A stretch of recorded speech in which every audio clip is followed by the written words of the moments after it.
اعوذ باللہ من الشیطان الرجیم بسم اللہ الرحمن الرحیم۔ حضرت ابوبکر سے عہد لیا اور فتح کی آمدنی سے پہلے حضرت سیدہ وغیرہ کو دیتے تھے، پھر باقی فقیروں، مسکینوں اور مسافروں کو بانٹتے تھے۔ حضرت سیدہ حضرت ابوبکر سے ناراض نہیں تھے رضی اللہ تعالیٰ عنہ۔ رافضی لوگ جو یہ کہتے ہیں کہ حضرت فاطمہ رضی اللہ عنہ نے وصیت کر دی تھی کہ ابوبکر میرے جنازے میں شریک نہ ہوں، اس لیے حضرت علی رضی اللہ عنہ نے حضرت سیدہ کو رات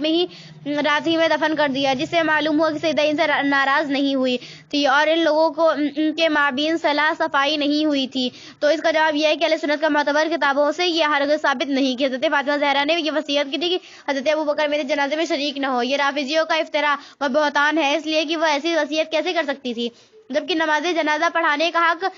بحیثیت امیر المومنین حضرت ابوبکر صدیق رضی اللہ تعالیٰ ہی کو تھا۔ اس لیے امام حسین رضی اللہ عنہ نے مدینے کے حاکم مروان بن حکم کو اور ایک روایت میں سعید بن عاص کو حضرت امام حسن کا جنازہ پڑھانے سے نہیں روکا اور فرمایا کہ اگر شریعت کا حکم ایسا نہ ہوتا تو میں جنازہ کی نماز تمہیں نہ پڑھانے دیتا۔ ارشد المعاد جلد سوم 454 صفحے۔ اور جب نماز جنازہ پڑھانے کا حق خلیفۃ المسلمین ہی کو تھا تو حضرت سیدہ کو کسی کو حق تلفی کی وصیت ہرگز نہیں کر سکتے۔ معلوم ہوا کہ اس قسم کی وصیت کی نسبت حضرت سیدہ کی جانب غلط ہے، البتہ انہوں نے مرض الموت میں یہ وصیت کی تھی کہ مرنے کے بعد مجھے بے پردہ مردوں کے سامنے نہ نکالے، اس لیے کہ اس زمانہ یہ رسم تھی کہ مردوں کی طرح عورتوں کو بھی بے پردہ نکالتے تھے۔ تو حضرت ابوبکر کی بیوی اسما بنت امیس نے حضرت سیدہ کے جنازے کے لیے لکڑیوں کا ایک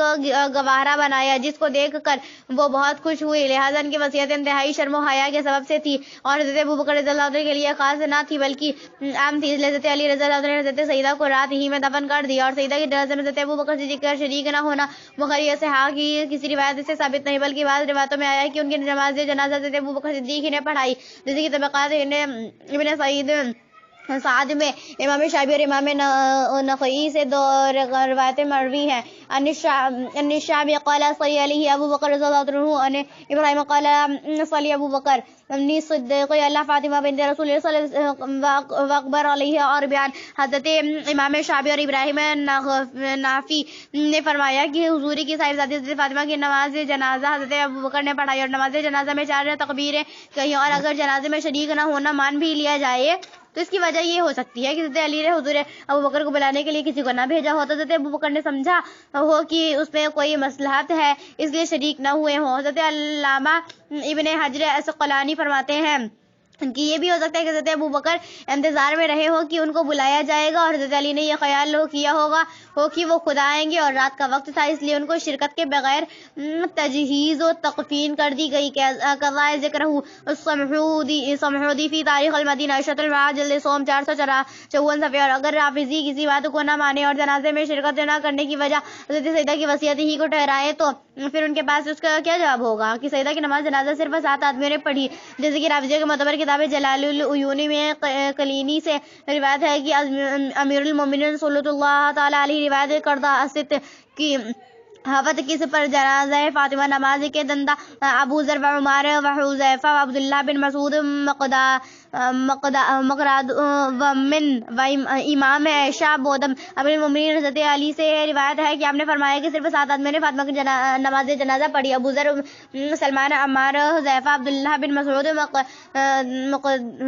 مقداد، اور میں ان کا امام تھا۔ اس روایت سے ثابت ہوا کہ صرف 7 آدمیوں نے حضرت سیدہ کی نماز جنازہ پڑھی اور مندرجہ ذیل حضرات ان کے جنازے میں شریک نہیں ہوئے۔ حضرت امام حسن، حضرت امام حسین، حضرت عبداللہ بن عباس، حضرت عقیل بن طالب، حضرت جعفر بن طالب، حضرت قیس بن سعد، حضرت ایوب انصاری، حضرت ابو سعید خدری، حضرت سہیل بن حنیف، حضرت بلال، حضرت صہیب، حضرت برا بن عازب، حضرت ابو رافع رضی اللہ عنہ اجمعین، یہ 13 حضرات جن کو رافضی بھی مانتے ہیں اور یہ لوگ نماز جنازہ میں شریک نہ ہوئے، ان کے بارے میں وہ کیا کہیں گے؟ کیا حضرت سیدہ ان سے بھی ناراض تھی؟ کیا انہوں نے یہ بھی وصیت کر دی تھی کہ میرے جنازے میں ہمیں حسن اور امام حسین بھی شریک نہ ہو جو ان کے لاڈلے اور چہیتے بیٹے تھے، لہٰذا ماننے پڑے گا کہ جنازے میں شریک ہونے نہ ہونے کو رضامندی یا ناراضگی کی بنیاد بنانا ہی غلط ہے، ورنہ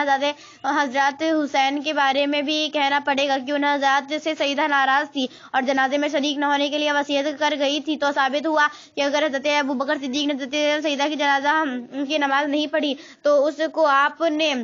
اس کو آپ سے حضرت سیدہ کی ناراضگی کا دلیل ٹھہرانا غلط ہے۔ حضرت ابوبکر نے حضرت سیدہ کو اپنی پوری جائیداد پیش کی۔ حضرت ابوبکر صدیق رضی اللہ عنہ نے نہایت الالتجا کے ساتھ اپنی پوری جائیداد حضرت سیدہ کو پیش کی، جیسا کہ رافضیہ کے معتبر کتاب حق الیقین میں ہے کہ حضرت سیدہ فاطمہ زہرا رضی اللہ عنہ نے جب حضرت ابوبکر صدیق رضی اللہ عنہ سے فدیہ کا مطالبہ کیا تو انہوں نے حدیث رسول لا نورث ما ترکنا صدقۃ کو سنانے کے بعد بہت معذرت کی اور کہا کہ اموال و احوال خود راز تو مزائی کا نمی کنم چاہ خواہی بغیر تو سیدہ امت پر خودی و شجرہ طیبہ زبرائے فرزندہ خود نگار فضل تو کسے نمی تو اندگردو تو حکم تو نافذ است دار اموال من امادر اموال مسلمانان مخالفت گفتہ پر تو نمی تو انم کرد میرے جملے اموال و احوال میں آپ کو اختیار ہے، آپ جو چاہیں بلا روک ٹوک لے سکتی ہیں۔